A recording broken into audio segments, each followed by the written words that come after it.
ਸਾਹਿਬ JIO. ਡੰਡੌਤ ਬੰਦਨੇ ਅਨੇਕ ਬਾਰ, ਸਰਬ ਕਲਾ ਸਮਰਥ ਡੋਲਨ ਤੇ ਰਾਖੋ ਪ੍ਰਭੂ। ਨਾਨਕ ਦੇ ਕਰ ਹੱਥ ਡੋਲਨ ਤੇ ਰਾਖੋ ਪ੍ਰਭੂ।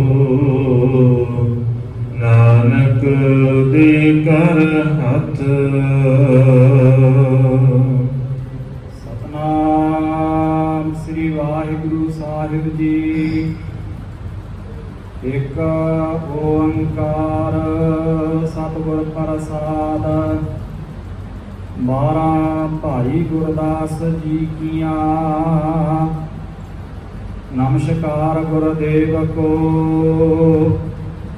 ਸਤਨਾਮ ਜਿਸ ਮੰਤਰ ਸੁਣਾਇਆ, ਭਵ ਜਲ ਵਿੱਚੋਂ ਕੱਢ ਕੇ ਮੁਕਤ ਪਦਾਰਥ ਮਾਹੇ ਸਮਾਇਆ। ਜਨਮ ਮਰਨ ਭਉ ਕੱਟਿਆ, ਸੰਸਾਰ ਰੋਗ ਵਿਜੋਗ ਮਿਟਾਇਆ।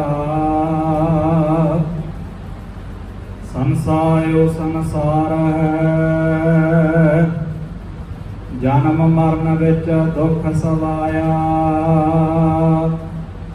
ਜਾਮ ਦੰਡ ਸਿਰੋਂ ਨਾ ਉਤਰੈ, ਸਾਖਤ ਦੁਰਜਨ ਜਨਮ ਗਵਾਇਆ। ਚਰਨ ਗਏ ਗੁਰਦੇਵ ਕੋ, ਸਤ ਸ਼ਬਦ ਦੇ ਮੁਕਤ ਕਰਾਇਆ।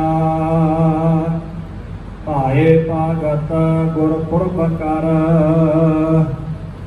ਨਾਮਦਾਨ ਇਸ਼ਨਾਨ ਦ੍ਰਿੜਾਇਆ। ਜਿਹਾ ਪੀਓ ਤੇਹਾ ਫਲ ਪਾਇਆ, ਜਿਹਾ ਪੀਓ ਤੇਹਾ ਫਲ ਪਾਇਆ। ਵਾਹਿਗੁਰੂ ਜੀ ਕਾ ਖਾਲਸਾ, ਵਾਹਿਗੁਰੂ ਜੀ ਕੀ ਫਤਿਹ। ਜੁਗੋ ਜੁਗ ਅਟਲ, ਕੋਟ ਬ੍ਰਹਮੰਡਾਂ ਕੇ ਮਾਲਕ, ਮਨੁੱਖਤਾ ਦੇ ਸਾਂਝੇ ਰਹਿਬਰ ਸਾਹਿਬ ਸਤਿਗੁਰੂ ਧੰਨ ਧੰਨ ਸਾਹਿਬ ਸ੍ਰੀ ਗੁਰੂ ਗ੍ਰੰਥ ਸਾਹਿਬ ਮਹਾਰਾਜ ਜੀ ਦੀ ਪਾਵਨ ਔਰ ਮੁਕੱਦਸ ਹਜ਼ੂਰੀ ਦੇ ਅੰਦਰ ਸੰਧਿਆ ਵੇਲੇ ਦੇ ਪਾਵਨ ਦੀਵਾਨਾਂ ਦੀ ਹਾਜ਼ਰੀ ਭਰ ਰਹੇ ਭਾਗਾਂ ਵਾਲੇ ਸਤਸੰਗੀ ਜਨੋ ਵਡਭਾਗੇ ਹਾਂ। ਸਤਿਗੁਰਾਂ ਦੀ ਅਪਾਰ ਦਇਆ ਰਹਿਮਤ ਦਾ ਸਦਕਾ ਪਾਵਨ ਬਾਣੀ ਸੋਦਰ ਰਹਿਰਾਸ ਸਾਹਿਬ ਜੀ ਦੇ ਜਾਪ ਦੇ ਨਾਲ ਸਾਂਝ ਬਣਾ ਰਹੇ ਸਾਂ। ਉਪਰੰਤ ਗੁਰੂ ਕੇ ਪਿਆਰ ਵਾਲਿਆਂ ਪਾਸੋਂ ਰੱਬੀ ਬਾਣੀ ਦੇ ਕੀਰਤਨ ਦੇ ਨਾਲ ਸਾਂਝ ਬਣਾਈ। ਸਤਿਗੁਰਾਂ ਦੀ ਦਇਆ ਦੇ ਨਾਲ ਅੱਜ ਉਸ ਮਹਾਨ ਸ਼ਖਸੀਅਤ, ਮਹਾਨ ਗੁਰੂ ਕੇ ਪਿਆਰੇ, ਜਿਨ੍ਹਾਂ ਨੇ ਇੱਕ ਮਹਾਨ ਕਾਰਜ ਜਿਹੜਾ ਹੈ ਸਾਰਿਆਂ ਤੋਂ ਉਹ ਸੰਪੂਰਨ ਕੀਤਾ। ਧੰਨ ਗੁਰੂ ਅਰਜਨ ਸਾਹਿਬ ਮਹਾਰਾਜ ਜੀ ਦੀ ਦੇਖ ਰੇਖ ਹੇਠ ਜਿਨ੍ਹਾਂ ਨੂੰ ਇਹ ਮਾਣ ਪ੍ਰਾਪਤ ਹੈ ਧੰਨ ਗੁਰੂ ਗ੍ਰੰਥ ਸਾਹਿਬ ਮਹਾਰਾਜ ਜੀ ਦੇ ਲਿਖਾਰੀ ਹੋਣ ਦਾ, ਉਹਨਾਂ ਜੀ ਦੀਆਂ ਪਾਵਨ ਰਚਨਾਵਾਂ ਭਾਈ ਗੁਰਦਾਸ ਜੀ ਦੀਆਂ ਵਾਰਾਂ ਦੇ ਨਾਮ ਦੇ ਨਾਲ ਆਪ ਸੰਗਤਾਂ ਜਾਣੂ ਹੋ ਉਹਨਾਂ ਦੀ ਵਿਚਾਰ ਗੁਰੂ ਕਿਰਪਾ ਦੇ ਸਦਕਾ ਆਰੰਭ ਕਰਨ ਦਾ ਉਪਰਾਲਾ ਕੀਤਾ ਜਾ ਰਿਹਾ ਹੈ। ਸਤਿਗੁਰੂ ਰਹਿਮਤ ਕਰਨ।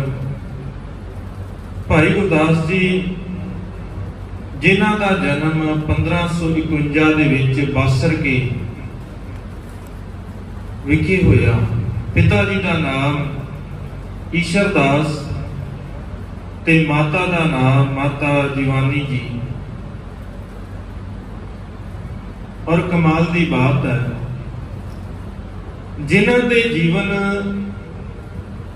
ਉਹਨਾਂ ਪਰਿਵਾਰਾਂ ਦੇ ਵਿੱਚ ਘਟਦੇ ਨੇ ਜਿੱਥੇ ਰੱਬੀ ਬਾਣੀ ਦੀ ਗੱਲ ਹੋਵੇ, ਜਿਨ੍ਹਾਂ ਦੇ ਜੀਵਨ ਉਸ ਘਰ ਦੇ ਵਿੱਚ ਘੜੇ ਜਾਂਦੇ ਨੇ ਜਿੱਥੇ ਅਕਾਲ ਪੁਰਖ ਦੀ ਮਹਿਮਾ ਗਾਈ ਜਾਂਦੀ ਹੋਵੇ, ਉਹਨਾਂ ਬੱਚਿਆਂ ਦੇ ਜੀਵਨ ਕਮਾਲ ਦੇ ਹੁੰਦੇ ਨੇ।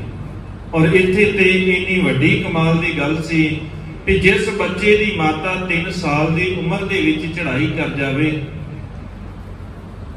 ਦੁਨੀਆ ਦੇ ਲੋਕ ਕਹਿੰਦੇ ਨੇ ਵੀ ਇਹਦੀ ਮਾਤਾ ਨਹੀਂ ਹੈ, ਪਰ ਉਸ ਬੱਚੇ ਨੂੰ ਜੇ ਗੋਦ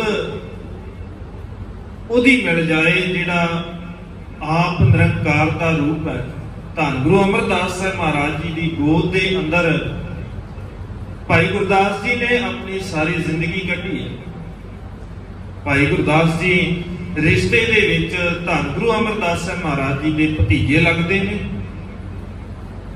ਔਰ ਧੰਨ ਗੁਰੂ ਅਰਜਨ ਸਾਹਿਬ ਮਹਾਰਾਜ ਜੀ ਦੇ ਰਿਸ਼ਤੇ ਦੇ ਵਿੱਚ ਮਾਮਾ ਜੀ ਲੱਗਦੇ ਨੇ, ਔਰ ਬੜੀ ਵੱਡੀ ਸੇਵਾ ਨਿਭਾਈ ਹੈ ਉਹਨਾਂ ਨੇ।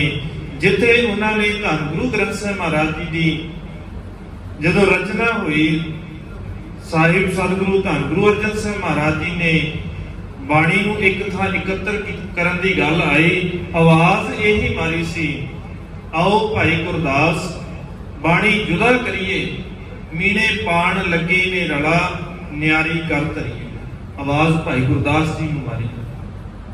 ਉਸ ਮਹਾਨ ਸਿੱਖ ਦੀਆਂ ਵਾਰਾਂ ਉਹਦੀ ਵਿਚਾਰ ਆਰੰਭ ਕਰਨ ਦਾ ਯਤਨ ਕਰ ਰਹੇ ਹਾਂ। ਸਤਿਗੁਰੂ ਰਹਿਮਤ ਕਰਨ, ਆਪ ਵਿੱਚ ਵਰਤ ਕਰਕੇ, ਰਹਿਮਤ ਕਰਕੇ ਇਹ ਵਿਚਾਰ ਆਪ ਕਰਵਾ ਲੈਣ, ਕਿਉਂਕਿ ਬਾਣੀ ਨੂੰ ਸਮਝਣਾ ਔਰ ਉਸ ਬਾਣੀ ਦਾ ਮਹਾਨ ਰਚਨਾ ਦਾ ਜੇਕਰ ਅਸੀਂ ਫਲਸਫਾ ਜਿਹੜਾ ਹੈ ਉਹਨੂੰ ਸਮਝਣਾ ਹੈ, ਤੇ ਉਹਦੇ ਵਾਸਤੇ ਸਾਰਿਆਂ ਤੋਂ ਜ਼ਰੂਰੀ ਹੈ ਭਾਈ ਗੁਰਦਾਸ ਜੀ ਦੀਆਂ ਵਾਰਾਂ ਨੂੰ, ਕਵਿਤਾ ਨੂੰ, ਸਵਈਆਂ ਨੂੰ ਪੜ੍ਹਨਾ।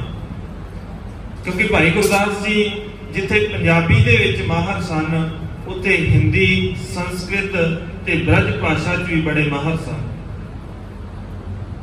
ਔਰ ਇੱਥੇ ਹੀ ਨਹੀਂ ਕਿ ਇਕੱਲਾ ਉਹਨਾਂ ਨੇ ਪੰਜਾਬ ਦੇ ਵਿੱਚ ਪ੍ਰਚਾਰ ਕੀਤਾ, ਉਹਨਾਂ ਇਲਾਕਿਆਂ ਦੇ ਵਿੱਚ ਵੀ ਗਏ। ਕਾਸ਼ੀ ਦੇ ਇਲਾਕੇ 'ਚ ਜਾ ਕੇ ਉਹਨਾਂ ਨੇ ਬੜਾ ਲੰਬਾ ਸਮਾਂ ਪ੍ਰਚਾਰ ਕੀਤਾ ਹੈ। ਬਿਹਾਰ ਦੇ ਵਿੱਚ ਰਹਿ ਕਰਕੇ ਉਹਨਾਂ ਨੇ ਉੱਥੇ ਦੇ ਲੋਕਾਂ ਦੇ ਬਾਰੇ ਜਾਣਿਆ। ਨਾਲੰਦਾ ਯੂਨੀਵਰਸਿਟੀ ਜਿਹੜੀ ਉਸ ਵਕਤ ਦੀ ਮਹਾਨ ਯੂਨੀਵਰਸਿਟੀ, ਉਹਦੇ ਵਿੱਚ ਵੀ ਜਾ ਕੇ ਪੜ੍ਹੇ ਨੇ। ਉੱਥੇ ਵੀ ਜਾ ਕੇ ਸਿੱਖਿਆ ਵੀ ਦੁਨੀਆ ਦੇ ਲੋਕ ਕੀ ਪੜ੍ਹਦੇ ਨੇ, ਕੀ ਸਿੱਖਦੇ ਨੇ, ਉੱਥੇ ਦੇ ਧਰਮਾਂ ਦੀ ਜਾਣਕਾਰੀ ਵੀ ਲਈ। ਔਰ ਏਦਾਂ ਕਰਕੇ ਉਹਨਾਂ ਨੇ ਇੱਕ ਪਾਸੇ ਧੰਨ ਗੁਰੂ ਅਮਰਦਾਸ ਸਾਹਿਬ ਮਹਾਰਾਜ ਨੇ ਅਧਿਆਤਮਕ ਗਿਆਨ ਦਾ ਸੋਮਾ ਉਹਨਾਂ ਨੂੰ ਬਖਸ਼ਿਸ਼ ਕੀਤਾ, ਉਹ ਰੱਬੀ ਗਿਆਨ ਉਹਨਾਂ ਨੂੰ ਬਖਸ਼ਿਆ ਹੈ। ਔਰ ਮਾਣ ਹਾਸਲ ਕੀਤਾ ਭਾਈ ਗੁਰਦਾਸ ਜੀ ਨੇ ਧੰਨ ਗੁਰੂ ਅਮਰਦਾਸ ਸਾਹਿਬ ਮਹਾਰਾਜ ਜੀ ਦੇ ਕੋਲ ਜੀਵਨ ਬਿਤਾਉਣ ਦਾ, ਧੰਨ ਗੁਰੂ ਰਾਮਦਾਸ ਸਾਹਿਬ ਮਹਾਰਾਜ ਜੀ ਦੀ ਸ਼ਰਨ ਦੇ ਵਿੱਚ ਰਹਿਣ ਦਾ, ਭਾਈ ਗੁਰੂ ਅਰਜਨ ਸਾਹਿਬ ਮਹਾਰਾਜ ਜੀ ਦੀ ਸ਼ਰਨ ਦੇ ਵਿੱਚ ਰਹਿ ਕਰਕੇ ਉਹਨਾਂ ਨੇ ਆਪਣੀ ਜ਼ਿੰਦਗੀ ਬਤੀਤ ਕੀਤੀ। ਇੱਥੋਂ ਤੱਕ ਕਿ ਸਤਿਗੁਰੂ ਸਾਹਿਬ ਸ੍ਰੀ ਗੁਰੂ ਹਰਗੋਬਿੰਦ ਸਾਹਿਬ ਮਹਾਰਾਜ ਜੀ ਦੇ ਕੋਲ ਰਹਿ ਕਰਕੇ ਉਹਨਾਂ ਨੇ ਆਪਣਾ ਸਮਾਂ ਜਿਹੜਾ ਹੈ ਅੰਤਮ ਸਮਾਂ ਉਹ ਬਤੀਤ ਕੀਤਾ। 1636 ਦੇ ਵਿੱਚ ਭਾਈ ਗੁਰਦਾਸ ਜੀ ਇਸ ਸੰਸਾਰ ਤੋਂ ਚਲਾਣਾ ਕਰਦੇ ਨੇ, ਔਰ ਉਸ ਵਕਤ ਤੱਕ ਉਹਨਾਂ ਨੇ 40 ਵਾਰਾਂ ਦੀ ਰਚਨਾ, ਸਵਈਏ ਤੇ ਕਵਿਤਾ ਦੀ ਰਚਨਾ ਕੀਤੀ ਹੈ, ਜਿਨ੍ਹਾਂ ਦੀ ਆਪਾਂ ਲੜੀਵਾਰ ਵਿਚਾਰ ਆਰੰਭ ਕਰਨੀ ਹੈ। ਆਓ ਵਿਚਾਰਾਂ ਦੀ ਆਰੰਭਤਾ ਤੋਂ ਪਹਿਲਾਂ ਗੁਰੂ ਚਰਨਾਂ ਦੇ ਅੰਦਰ ਹਾਜ਼ਰੀ ਲਵਾਈਏ। ਬੜੇ ਪਿਆਰ ਅਤੇ ਅਦਬ ਸਹਿਤ ਆਖੋ ਜੀ, ਸਤਨਾਮ ਸ੍ਰੀ ਵਾਹਿਗੁਰੂ ਸਾਹਿਬ ਜੀ। ਨਮਸਕਾਰ ਗੁਰਦੇਵ ਕੋ, ਸਤਨਾਮ ਜਿਸ ਮੰਤਰ ਸੁਣਾਇਆ। ਹਰੇਕ ਲਿਖਾਰੀ ਜਿਹੜਾ ਵੀ ਕੁਝ ਲਿਖਦਾ ਹੈ, ਸਾਰਿਆਂ ਤੋਂ ਪਹਿਲਾਂ ਆਪਣੇ ਇਸ਼ਟ ਨੂੰ ਯਾਦ ਕਰਦਾ ਹੈ, ਉਸ ਅਕਾਲ ਪੁਰਖ ਪਰਮਾਤਮਾ ਨੂੰ ਯਾਦ ਕਰਦਾ ਹੈ, ਫਿਰ ਆਪਣੇ ਗੁਰੂ ਨੂੰ ਯਾਦ ਕਰਦਾ ਹੈ। ਇੱਥੇ ਵੀ ਜਦੋਂ ਰਚਨਾ ਦੀ ਆਰੰਭਤਾ ਹੁੰਦੀ ਹੈ, ਪਹਿਲਾ ਮੂਲ ਮੰਤਰ ਹੈ ਇੱਕ ਓੰਕਾਰ ਸਤਿ ਗੁਰ ਪ੍ਰਸਾਦ, ਫਿਰ ਲਿਖਿਆ ਹੈ ਵਾਰਾਂ ਭਾਈ ਗੁਰਦਾਸ ਭੱਲੇ ਕੀ। ਔਰ ਉਸ ਤੋਂ ਉਪਰੰਤ ਜਿਹੜੀ ਉਹਨਾਂ ਨੇ ਪਹਿਲੀ ਵਾਰ ਦੀ ਪਹਿਲੀ ਪੌੜੀ ਹੈ, ਉਹਦੇ ਵਿੱਚ ਲਫ਼ਜ਼ ਵਰਤੇ ਨੇ ਨਮਸਕਾਰ ਗੁਰਦੇਵ ਕੋ, ਨਮਸਕਾਰ ਹੈ ਮੇਰੀ ਉਸ ਗੁਰਦੇਵ ਨੂੰ, ਉਸ ਗੁਰੂ ਨੂੰ ਜਿਹਨੇ ਮੈਨੂੰ ਸੱਚ ਦਾ ਗਿਆਨ ਸੁਣਾਇਆ ਹੈ। ਸਤਨਾਮ ਜਿਸ ਮੰਤਰ ਸੁਣਾਇਆ, ਜਿਸ ਨੇ ਸੱਚੇ ਨਾਮ ਦਾ, ਉਸ ਅਕਾਲ ਪੁਰਖ ਦੇ ਨਾਮ ਦਾ ਮੈਨੂੰ ਮੰਤਰ ਸੁਣਾ ਦਿੱਤਾ, ਉਸ ਸੱਚ ਦਾ ਗਿਆਨ ਦੇ ਦਿੱਤਾ, ਮੈਨੂੰ ਉਸ ਮਾਲਕ ਦੇ ਅੱਗੇ ਨਮਸਕਾਰ ਬੰਦਨਾ ਕਰਨੀ ਪੜਦੀ ਹੈ। ਔਰ ਇਸ ਗੱਲ ਤੋਂ ਅਸੀਂ ਨਾਲ ਹਮੇਸ਼ਾ ਜਦੋਂ ਕੁਝ ਸੁਣਦੇ ਆ ਉਹਦੇ ਵਿੱਚੋਂ ਇੱਕ ਚੀਜ਼ ਗ੍ਰਹਿਣ ਕਰੀਏ ਵੀ ਜੋ ਜਿਸ ਦੀ ਗੱਲ ਕੀਤੀ ਜਾ ਰਹੀ ਹੈ ਉਸਨੇ ਆਪਣਾ ਜੀਵਨ ਕਿਵੇਂ ਜੀਵਿਆ, ਉਸਨੇ ਜੋ ਸਾਨੂੰ ਦਿੱਤਾ ਹੈ ਉਹਨੇ ਪਹਿਲੋਂ ਆਪਣੇ ਜੀਵਨ ਚ ਹਟਾਇਆ ਹੈ। ਕਿਉਂਕਿ ਭਾਈ ਗੁਰਦਾਸ ਜੀ ਕੋਈ ਆਮ ਲਿਖਾਰੀ ਨਹੀਂ ਆ ਵੀ ਕਿਸੇ ਨੇ ਲਾਈਨਾਂ ਜੋੜ ਦਿੱਤੀਆਂ ਤੇ ਗਾ ਦਿੱਤੀਆਂ ਤੇ ਸੁਣਾ ਦਿੱਤੀਆਂ ਤੇ ਲਿਖ ਦਿੱਤੀਆਂ। ਹੁਣ ਜੇ ਰਿਸ਼ਤਾ ਦੇਖੀਏ ਤੇ ਰਿਸ਼ਤਾ ਵੀ ਕਮਾਲ ਦਾ ਹੈ ਗੁਰੂ ਸਾਹਿਬ ਦੇ ਨਾਲ। ਇੱਕ ਪਾਸੇ ਭਤੀਜੇ ਲੱਗਦੇ ਨੇ, ਦੂਜੇ ਪਾਸੇ ਮਾਮਾ ਜੀ ਲੱਗਦੇ ਨੇ। ਔਰ ਹੈਰਾਨੀ ਦੀ ਗੱਲ ਹੈ ਕਿ ਜੀਵਨ ਉਹਨਾਂ ਦਾ ਹੈ ਹੀ ਬੜਾ ਕਮਾਲ ਦਾ, ਔਰ ਆਪਣੇ ਜੀਵਨ 'ਚ ਜੋ ਉਹਨਾਂ ਨੇ ਹਟਾਇਆ ਉਹ ਲਿਖਿਆ ਹੈ। ਭਾਈ ਗੁਰਦਾਸ ਜੀ ਕਹਿੰਦੇ ਸਾਰਿਆਂ ਤੋਂ ਪਹਿਲਾਂ ਮੈਂ ਨਮਸਕਾਰ ਕਰਦਾ ਉਸ ਗੁਰਦੇਵ ਨੂੰ, ਧੰਨ ਗੁਰੂ ਨਾਨਕ ਸਾਹਿਬ ਮਹਾਰਾਜ ਦੇ ਉਸ ਪਾਵਨ ਗੱਦੀ ਨੂੰ, ਉਸ ਪਾਵਨ ਵਿਚਾਰਧਾਰਾ ਨੂੰ ਜਿੱਥੋਂ ਮੈਨੂੰ ਇਹ ਸੱਚ ਦਾ ਨਾਮ, ਇਹ ਉਸ ਅਕਾਲ ਪੁਰਖ ਦਾ ਨਾਮ ਸੁਣਿਆ ਹੈ। ਜਲ ਵਿੱਚੋਂ ਕੱਢ ਕੇ ਮੁਕਤ ਪਦਾਰਥ ਮਾਹੀ ਸਮਾਇਆ। ਭਵਜਲ ਵਿੱਚੋਂ ਕੱਢ ਦਿੱਤਾ। ਉਸ ਅਕਾਲ ਪੁਰਖ ਨੇ, ਗੁਰੂ ਨੇ ਕਿਰਪਾ ਕਰਕੇ ਮੈਨੂੰ ਇਸ ਭਵਜਲ ਦੇ ਵਿੱਚੋਂ, ਇਹ ਸਾਰਾ ਜਿਹੜਾ ਸੰਸਾਰ ਦਾ ਪਸਾਰਾ ਸੀ, ਅੱਜ ਤੱਕ ਮੈਂ ਇਸ ਤਾਣੀ ਦੇ ਵਿੱਚ ਉਲਝਿਆ ਰਿਹਾ। ਸੰਸਾਰ ਦੇ ਕੰਮਾਂ ਦੇ ਵਿੱਚ, ਵਿਕਾਰਾਂ ਦੇ ਵਿੱਚ ਇੰਨਾ ਉਲਝ ਗਿਆ। ਕਦੇ ਮੇਰੇ ਉੱਤੇ ਕਾਮ ਦਾ ਪ੍ਰਭਾਵ ਹੈ, ਕਦੇ ਮੇਰੇ ਉੱਤੇ ਕ੍ਰੋਧ ਦਾ ਪ੍ਰਭਾਵ ਹੈ, ਕਦੇ ਲੋਭ ਦਾ ਪ੍ਰਭਾਵ ਹੈ। ਗੁਰੂ ਨੇ ਇੰਨੀ ਕੁ ਬਖਸ਼ਿਸ਼ ਕਰ ਦਿੱਤੀ ਹੈ। ਉਸ ਗੁਰੂ ਨੇ ਰਹਿਮਤ ਕਰਕੇ ਮੈਨੂੰ ਭਵਜਲ ਵਿੱਚੋਂ ਕੱਢ ਲਿਆ। ਔਰ ਜਿਸ ਦਿਨ ਮੈਨੂੰ ਭਵਜਲ ਵਿੱਚੋਂ ਕੱਢਿਆ ਤੇ ਅੰਦਰ ਦਾ ਟਿਕਾ ਬਖਸ਼ਿਸ਼ ਕੀਤਾ, ਮੁਕਤ ਪਦਾਰਥ ਮਿਲ ਗਈ, ਮੁਕਤੀ ਮਿਲ ਗਈ। ਹੁਣ ਮੁਕਤੀ ਉਹ ਨਹੀਂ ਜਿਹੜੀ ਮਰਨ ਤੋਂ ਬਾਅਦ ਮਿਲੀ ਹੈ। ਮੁਕਤੀ ਮੈਨੂੰ ਉਹ ਮਿਲੀ ਹੈ ਜਿਹੜੀ ਜਿਉਂਦਿਆਂ ਜੀ ਮਿਲ ਗਈ। ਮੁਕਤੀ ਮੈਨੂੰ ਉਹ ਮਿਲੀ ਹੈ ਜਿਹੜੀ ਮੇਰੀ ਇਸ ਸੰਸਾਰ ਦੇ ਉੱਤੇ ਵਿਚਰਦਿਆਂ ਹੋਇਆਂ ਮੈਨੂੰ ਜੀਣਾ ਆ ਗਿਆ। ਸਾਨੂੰ ਮੁਕਤੀ ਇਹੀ ਚਾਹੀਦੀ ਹੈ।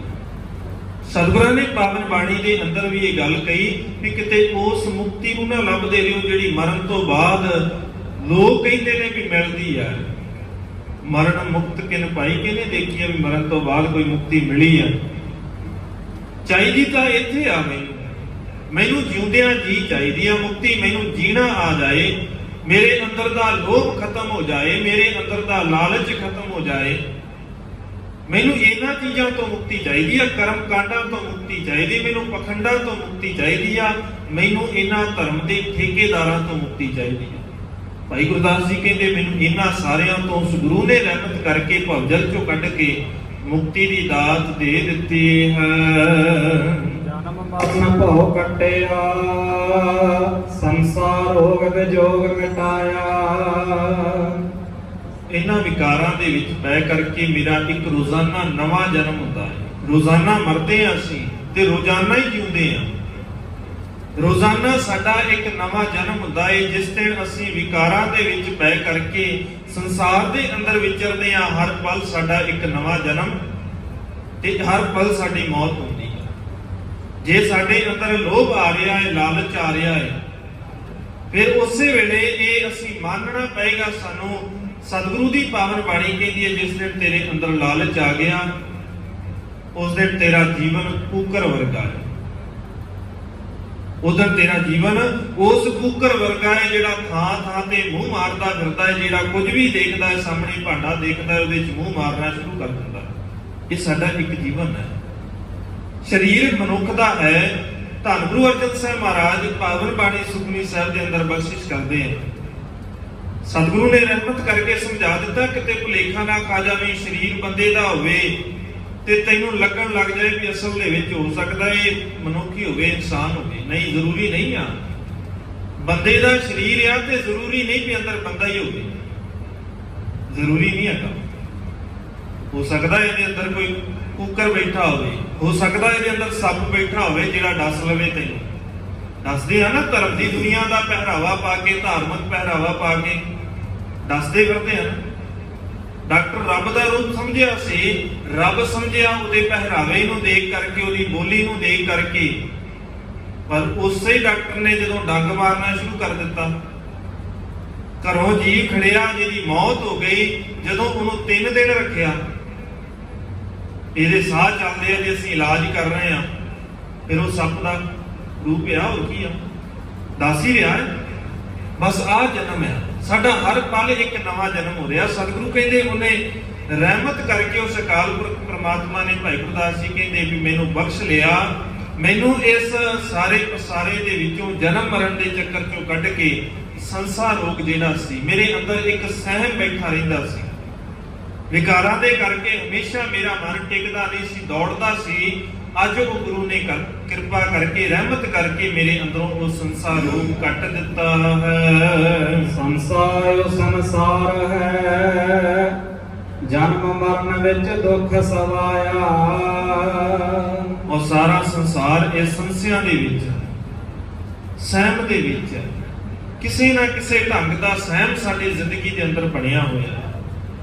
ਤੇ ਜਿਹੜੇ ਗੁਰੂ ਦੇ ਨਾਲ ਜਿਨ੍ਹਾਂ ਨੇ ਸਾਂਝ ਬਣਾ ਲਈ, ਜਿਨ੍ਹਾਂ ਨੇ ਸੱਚ ਦੇ ਨਾਲ ਸਾਂਝ ਬਣਾ ਲਈ, ਉਹਨਾਂ ਦੇ ਜੀਵਨ ਦੇ ਅੰਦਰੋਂ ਫਿਰ ਸੰਸ਼ੇ ਖਤਮ ਹੋ ਜਾਂਦੇ ਨੇ, ਉਹਨਾਂ ਦੇ ਜੀਵਨ ਦੇ ਅੰਦਰੋਂ ਫਿਰ ਭੁਲੇਖੇ ਖਤਮ ਹੋ ਜਾਂਦੇ ਨੇ, ਉਹਨਾਂ ਦਾ ਜੀਵਨ ਟਿਕ ਜਾਂਦਾ ਹੈ। ਭੁਲੇਖੇ ਹੈ ਹੀ ਉਹਨਾਂ ਦੇ ਜੀਵਨ ਦੇ ਅੰਦਰ, ਜਿਹੜੇ ਗੁਰੂ ਦੇ ਨਾਲੋਂ ਟੁੱਟੇ ਹੋਏ, ਜਿਹੜੇ ਗੁਰੂ ਦੇ ਨਾਲ ਜੁੜੇ, ਫਿਰ ਉਹਨਾਂ ਦੇ ਜੀਵਨ 'ਚ ਭਰਮ ਭੁਲੇਖੇ ਨਹੀਂ ਰਹਿੰਦੇ।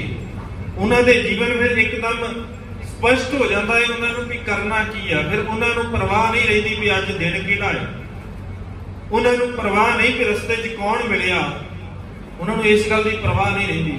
ਸੰਸਾਰ ਹੈ ਹੀ ਨਹੀਂ, ਫਿਰ ਡਰ ਹੀ ਨਹੀਂ ਹੈ ਇਹਨਾਂ ਚੀਜ਼ਾਂ ਦਾ। ਫਿਰ ਉਹ ਨਹੀਂ ਪਰਵਾਹ ਕਰਦੇ ਵੀ ਰਸਤੇ 'ਚ ਲੰਘ ਰਹੇ ਸੀ, ਵੀ ਰਸਤੇ ਦੇ ਵਿੱਚ ਕੋਈ ਲਾਲ ਕੱਪੜਾ ਪਿਆ ਹੈ, ਨਾਰੀਅਲ ਪਿਆ ਹੈ, ਫਿਰ ਉਹ ਪਰਵਾਹ ਹੀ ਨਹੀਂ ਕਰਦੇ। ਉਹਨਾਂ ਨੂੰ ਪਤਾ ਹੈ ਹੀ ਕੁਝ ਨਹੀਂ ਇਹਦੇ ਵਿੱਚ। ਭਰੋਸਾ ਕਿਹਦੇ ਉੱਤੇ ਆ? ਗੁਰੂ ਦੇ ਉੱਤੇ। ਭਰੋਸਾ ਉਸ ਅਕਾਲ ਪੁਰਖ ਦੇ ਉੱਤੇ ਹੈ। ਇਸ ਕਰਕੇ ਸੰਸ਼ੇ ਨਹੀਂ ਆ, ਸੰਸ਼ੇ ਹੈ ਹੀ ਉਹਨਾਂ ਦੀ ਜ਼ਿੰਦਗੀ ਦੇ ਅੰਦਰ, ਜਿਹੜੇ ਸੰਸਾਰ ਦੇ ਵਿੱਚ ਰਹਿੰਦਿਆਂ ਹੋਇਆਂ ਨਿਰੰਕਾਰ ਨੂੰ ਭੁੱਲੇ ਬੈਠੇ, ਜਿਹੜੇ ਗੁਰੂ ਦੇ ਉੱਤੇ ਦ੍ਰਿੜਤਾ ਨਹੀਂ ਲੈ ਕੇ ਆਉਂਦੇ, ਗੁਰੂ ਦੇ ਉੱਤੇ ਜਿਨ੍ਹਾਂ ਦਾ ਭਰੋਸਾ ਨਹੀਂ ਹੈ। ਸੰਸ਼ੇ ਉਹਨਾਂ ਦੀ ਜ਼ਿੰਦਗੀ ਚ ਆਉਂਦੇ, ਉਹਨਾਂ ਚਿਰ ਅਸੀਂ ਡੋਲਦੇ ਆ ਜਿੰਨਾ ਚਿਰ ਤੱਕ ਭਰਮ ਭੁਲੇਖਾ ਏਡੀ ਗਨ ਡੋਲਾ ਤਉ ਲਾਓ ਜੋ ਮਨ ਕੇ ਭਰਮਾ। ਭਰਮ ਸਾਡੀ ਜ਼ਿੰਦਗੀ ਦੇ ਅੰਦਰ ਹੈ ਕਿ ਪਤਾ ਨਹੀਂ ਜੇ ਇਹਦੇ ਉੱਤੇ ਪੈਰ ਆ ਗਿਆ ਤੇ ਕੀ ਹੋ ਜਾਏਗਾ, ਪਤਾ ਨਹੀਂ ਕੀ ਹੋਵੇਗਾ ਜੇ ਏਦਾਂ ਹੋ ਗਿਆ। ਅਸੀਂ ਉਹਨਾਂ ਦੀਆਂ ਬਣਾਈਆਂ ਹੋਈਆਂ ਰੀਤਾਂ ਨੂੰ ਅੱਜ ਵੀ ਮੰਨਦੇ ਹੁੰਦੇ ਆ, ਜਿਨ੍ਹਾਂ ਨੂੰ ਸਤਿਗੁਰੂ ਨੇ ਇਹ ਸਪਸ਼ਟ ਕਹਿ ਦਿੱਤਾ ਸੀ ਵੀ ਇਹ ਸਿਆਣੇ ਨਹੀਂ ਆ, ਹੈਗੇ ਨਹੀਂ ਸਿਆਣੇ। ਤੁਹਾਨੂੰ ਲੱਗਦਾ ਹੈ, ਅਸੀਂ ਕਈ ਵਾਰ ਕਹਿੰਦੇ ਨਾ ਸਿਆਣੇ ਕੋ ਜਾਂਦਾ ਹੈ ਜੀ ਫਲਾਣਾ, ਜੀ ਫਲਾਣਾ ਬੰਦਾ ਸਿਆਣੇ ਕੋ ਜਾਂਦਾ ਹੈ, ਅਸੀਂ ਫਲਾਣੇ ਸਿਆਣੇ ਕੋ ਜਾਂਦੇ ਆ। ਤੇ ਅਸੀਂ ਮੰਨ ਲਈਏ ਵੀ ਅਸੀਂ ਮੂਰਖ ਆ। ਜੇ ਮੈਂ ਮੂਰਖ ਆ ਤੇ ਤਾਂ ਦੂਜੇ ਕਿਸੇ ਬੰਦੇ ਦੇ ਕੋਲ ਜਾਊਂਗਾ ਜਿਹੜਾ ਸਿਆਣਾ ਆਪਣੇ ਆਪ ਨੂੰ ਕਹਿ ਰਿਹਾ, ਉਹ ਤਾਂ ਸਿਆਣਾ ਬਣਿਆ ਜੇ ਅਸੀਂ ਆਪਣੇ ਆਪ ਨੂੰ ਮੂਰਖ ਮੰਨਿਆ ਤਾਂ ਉਹ ਸਿਆਣਾ ਖਵਾਇਆ। ਨਹੀਂ ਤੇ ਸਭ ਤੋਂ ਸਿਆਣਾ ਤੇ ਗੁਰੂ ਸੀ ਨਾ। ਧੰਨ ਗੁਰੂ ਗ੍ਰੰਥ ਸਾਹਿਬ ਮਹਾਰਾਜ ਸਭ ਤੋਂ ਸਿਆਣੇ ਨੇ। ਅਸੀਂ ਇੱਥੇ ਆ ਕੇ ਕਹਿੰਦੇ ਆ ਵੀ ਅਸੀਂ ਸਿਆਣੇ ਆ, ਬੰਦਿਆਂ ਦੇ ਕੋਲ ਜਾ ਕੇ ਕਹਿੰਦੇ ਉਹ ਸਿਆਣਾ।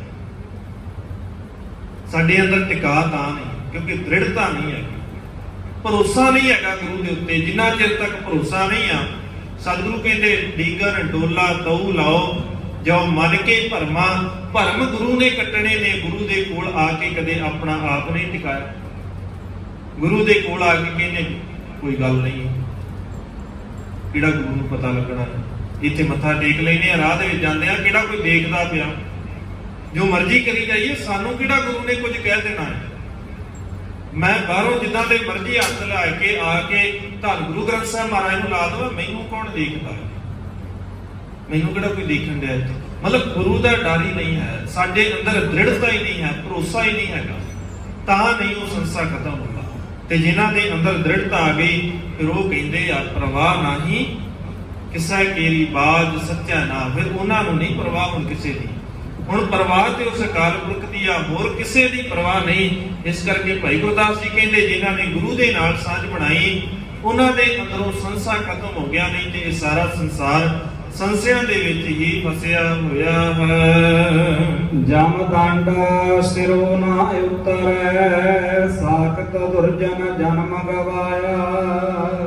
ਜਿਨ੍ਹਾਂ ਨੇ ਆਪਣਾ ਜੀਵਨ ਗੁਰੂ ਤੋਂ ਦੂਰ ਰੱਖ ਕੇ ਜੀਵਿਆ, ਗੁਰੂ ਤੋਂ ਦੂਰ ਰਹਿ ਕੇ ਜੀਵਿਆ, ਗੁਰੂ ਦੀ ਵਿਚਾਰਧਾਰਾ ਤੋਂ ਦੂਰ ਰਹਿ ਕੇ ਜੀਵਿਆ ਹੈ, ਸਤਿਗੁਰੂ ਕਹਿੰਦੇ ਫਿਰ ਉਹਨਾਂ ਦੇ ਸਿਰ ਤੋਂ ਕਦੇ ਜਮ ਦੰਡ ਉਤਰਦਾ ਹੀ ਨਹੀਂ ਆ, ਉਹਨਾਂ ਦੇ ਸਿਰ ਤੋਂ ਵਿਕਾਰਾਂ ਦਾ ਪ੍ਰਭਾਵ ਕਦੇ ਜਾਂਦਾ ਹੀ ਨਹੀਂ।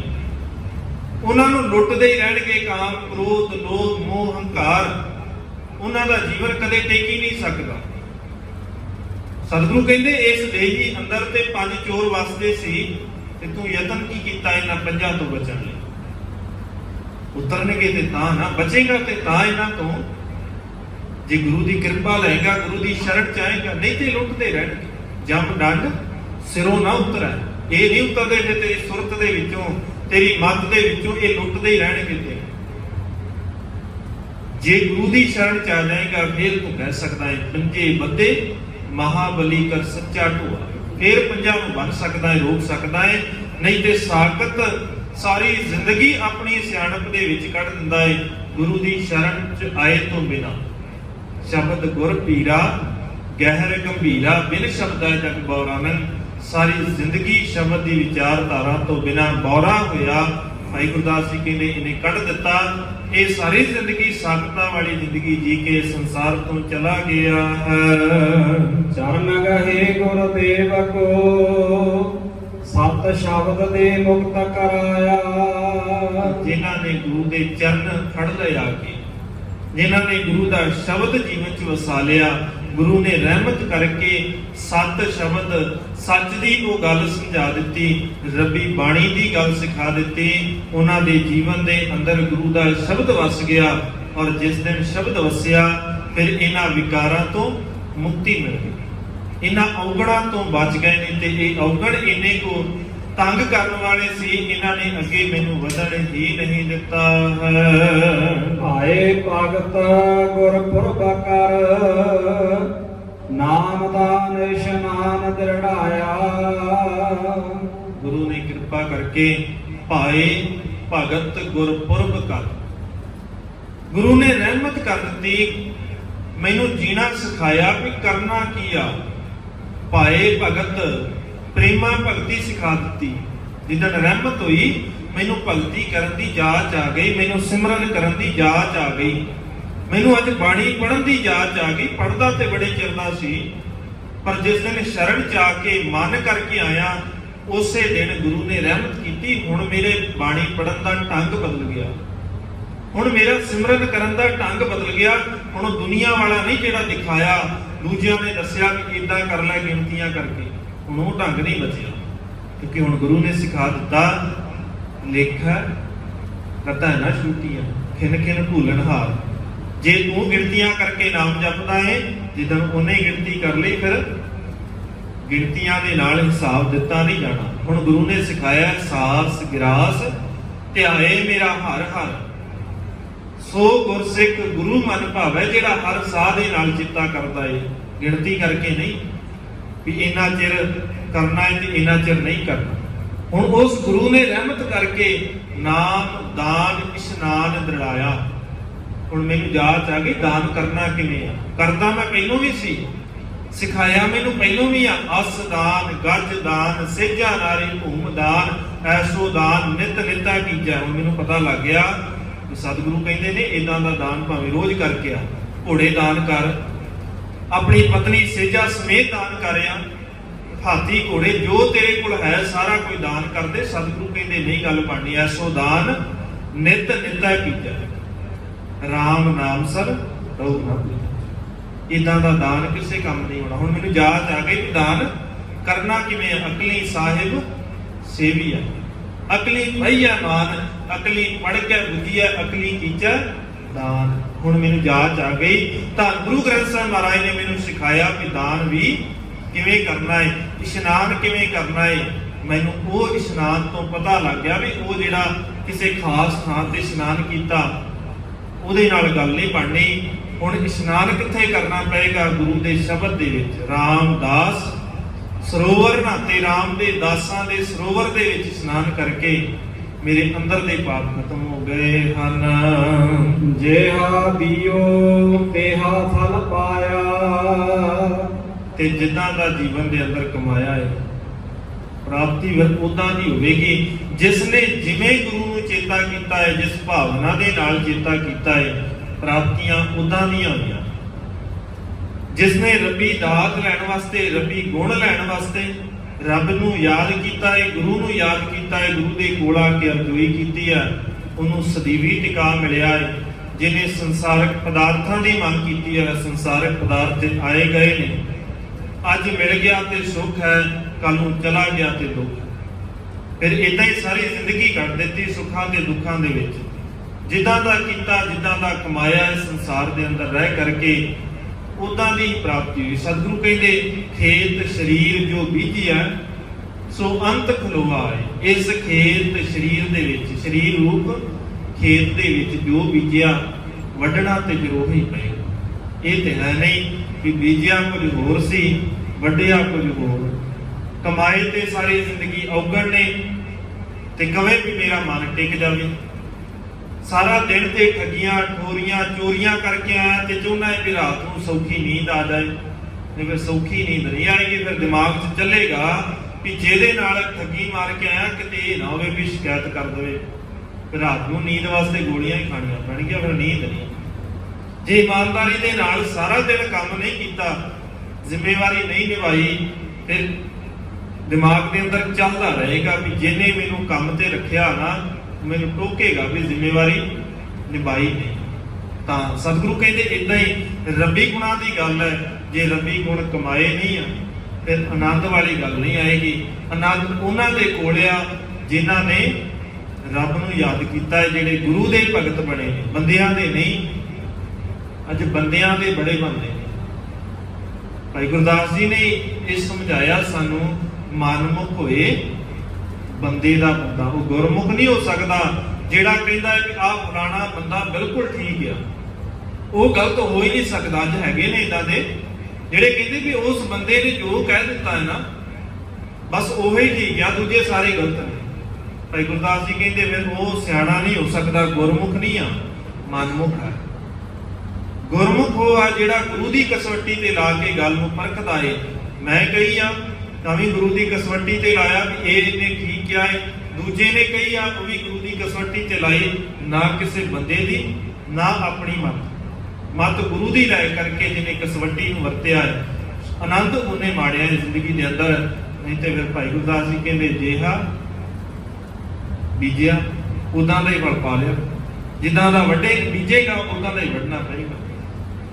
ਇਸ ਕਰਕੇ ਜ਼ਿੰਦਗੀ ਦੇ ਅੰਦਰ ਗੁਰੂ ਦੇ ਸ਼ਬਦ ਨੂੰ ਕਮਾਈਏ, ਨਾ ਕਿ ਆਪਣੀ ਸਿਆਣਪ, ਆਪਣੀ ਵਿਚਾਰਧਾਰਾ ਵੀ ਮੈਂ ਇਦਾਂ ਕਹਿ ਦਿੱਤਾ ਜਾਂ ਮੈਂ ਇਹਨਾਂ ਨੂੰ ਮੰਨਦਾ, ਉਹਨੇ ਇਦਾਂ ਕਹਿ ਦਿੱਤਾ।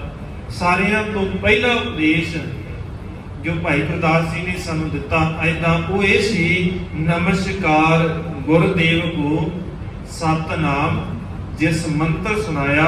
ਨਮਸਕਾਰ ਉਸ ਗੁਰੂ ਦੇ ਕੋਲ ਆ ਜਿਹਨੇ ਸੱਚ ਦਾ ਨਾਮ, ਸੱਚ ਦਾ ਮੰਤਰ ਸੁਣਾ ਦਿੱਤਾ।